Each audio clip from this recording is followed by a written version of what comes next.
sono montagne di carte da dover fare. Basta finanziamenti a pioggia, l'Europa ha bacchettato più volte la Regione Veneto proprio per questa progettazione che è priva di una strategia.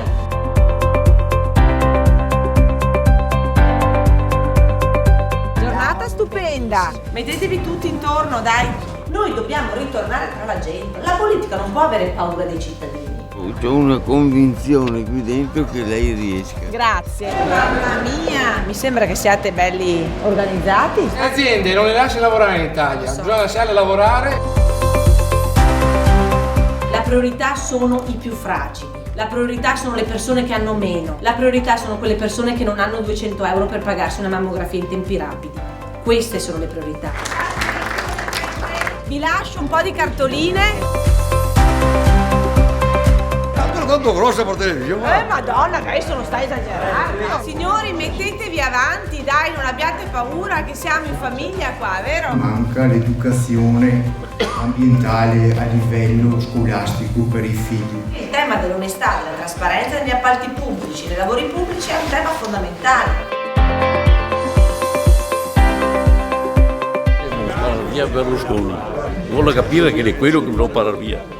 Non sai. Per portare avanti anche quello, ma va via da solo quello. Ah, va bene, vieni, gomito del candidato. Io voglio per la mia regione le stesse prerogative delle due regioni che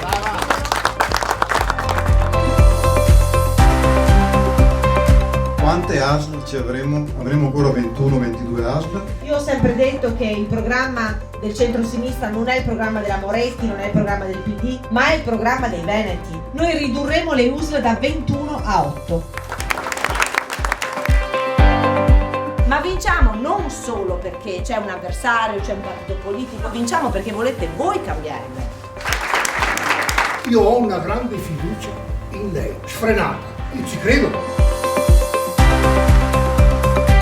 Vengo a prendervi, guarda.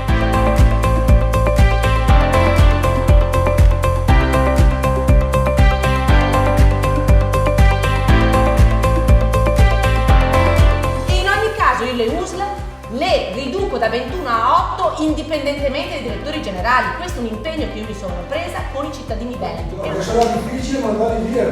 Vedrai come farò io. Tu votami e poi vedrai come farò io nei primi 100 giorni. In che regione viviamo se le persone più fragili sono state lasciate sole?